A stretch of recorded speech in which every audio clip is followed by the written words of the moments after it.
Like, this is my 5th video on Lea Michele. What the hell is going on with this damn year, guys? Please, I don't understand what's going on in 2020. Because what the hell am I doing on this damn channel? Doing a 5th video on Lea Michele. Samantha Ware, who was the initial person that kind of drew out Lea Michele, is now speaking out properly and speaking about events that took place in detail. And guys, this is mad. This is crazy. This is shocking. As I always say in these dumb thumbnails, child. This is just, I just can't believe this, man. This is honestly just textbook. This is just textbook environmental workplace racism I believe that we are seeing here. Hey guys, it's Murad Murali. Hope you guys are doing well today. If you haven't already, click that button for daily and consistent content. Head over to my Instagram, Murad_Murali. Subscribe to the channel and let's get into this video.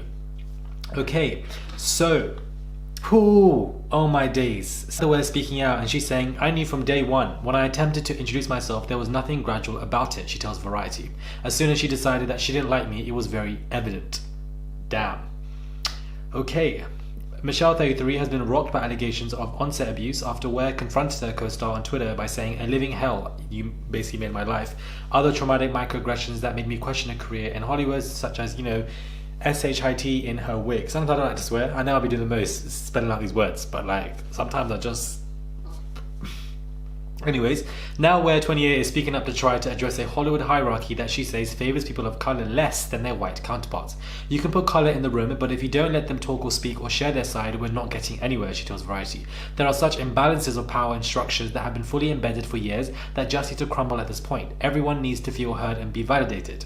Ware, who played Jane Haywood on the Ryan Murphy series, noticed the tension right away from Michele when Ware joined the seemingly cursed show in 2015. Not Cursed Child. This is a whole horror movie. Cursed. It was after I did my first performance, that's when it started. The silent treatment, the stare downs, the looks, the comments under her breath, the weird passive aggressiveness, it all built up, she says, adding that Michele's behaviour didn't seem to faze anyone else. Lea's actions were nothing new, she says. So I guess since it was such a common thing, my case didn't seem like a big of a deal, says Ware, who hasn't spoken to Michele for the last 2 years. I remember the first day I actually spoke up, and unfortunately no one did anything. They just shrugged it off. Like, that's her. No one was stopping these things, which is an issue because the environment was helping perpetuate this abuse. Let me just repeat the sentence that she has said before I go on. The environment was helping to perpetuate the abuse. People that side-eye stuff, notice what is going on but don't say anything, are enablers. They allow stuff to carry on. They don't speak up. People say silence is power. That can be true, but it is generally context applicable. Silence is complicity and silence is violence. The environment around you can perpetuate and enable abuse, and that can come in many forms. That can come in many forms, in households, friendship, social groups, in work settings.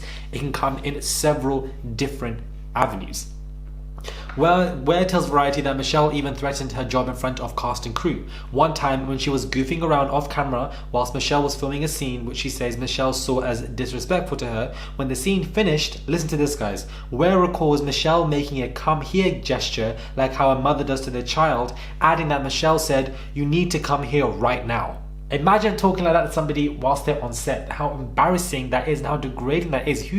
Are you mad? Who are you to talk to me like that? You need to come here right now. You must be on crud, because I don't understand what kind of behavior this is, but Ware refused.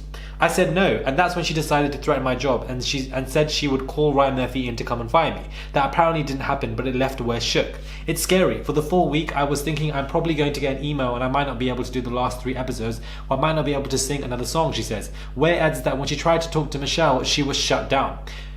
When I tried to speak up for myself, she told me to shut my mouth. She said I don't deserve to have that job. She talked about how she has reign, and here's the thing, I completely understood that. And I was ready to be like, this is your show. I'm not here to be disrespectful. But at that point, we were already past the respect and she was just abusing her power. I'm glad that Samantha Ware has a really accurate perspective and observation of exactly what is going on, and I feel like she's recalling it in a very mature manner.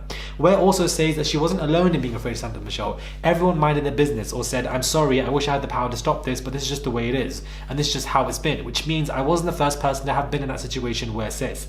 It's that power struggle that has haunted Ware since leaving the show and apparently led to her first firing back at Michele when she tweeted last month about George Floyd. When you tweet Black Lives Matter, that would mean you would have an understanding of what that hashtag means, but it's clear that it doesn't, Ware explains. Does Lea even know what a microaggression is? Read! I don't know. All that her apology did was affirm that she hasn't done anything. Am I calling Lea racist? No. Does Lea have racist tendencies? I think Lea suffers from a symptom of living in this world in an industry that is tailored to white people. Interesting, very interesting. Michelle, who subsequently lost a partnership deal with HelloFresh, apologized to Ware June the 3rd when she said, "When I tweeted the other day, it was meant to be a show of support for our friends and neighbours and communities of colour during this really difficult time. But the responses I received to what I posted have made me also focus specifically on how my own behaviours, etc., etc." I wouldn't make a video on this chart, so I didn't really talk about it. This particular apology, I feel like, was nonsense because she was talking about how she was perceived to be XYZ. You weren't perceived to be XYZ. That is what you were. Point blank, period. Plenty of people have called you out on it. It's not just one word against the other. Other co-stars have said plenty of stuff as well. So, I don't know. I didn't expect to do another video on this, guys. I didn't want to. But generally speaking, Samantha Ware, who was the initial first person, is now coming at length with, such kind of flippant, interesting, graphic, like details of the events that took place. And that is very, not only patronizing, but it can just be traumatic for you. You're seeing somebody supporting the Black Lives Matter movement, but really and truly, they weren't supportive of you. They were actually very derogatory, degrading, and abusing their power. And for you to see that, and you have, immediately I can imagine she's reading that tweet of Lea Michele putting out support, and PTSD. You have events coming in your head, flashbacks of how you were treated. Not even how you were treated, but how you were felt. And you remember how you were felt in that moment of time. That's how PTSD works. Believe me, I know I've had more than enough of my fair share of PTSD. So when you see something like that, it triggers you and you want to make a tweet, and you might regret it, but I'm glad that she did it because it's really brought it out a lot. But yeah, I didn't expect Samantha Ware to go in, but here we are, guys. This is my 5th video on Lea Michele. I'm not even surprised if I do 10 more because I'm just, yeah. You know what? Hopefully, this will be my last one because this is just going to be my last one. Subscribe to the channel. Let me know what your thoughts are, and I'll catch you guys soon for another video, guys, because it is 3 a.m. in the morning nearly, and I'm here talking about Lea Michele. I'm doing too much. I'm doing way too much.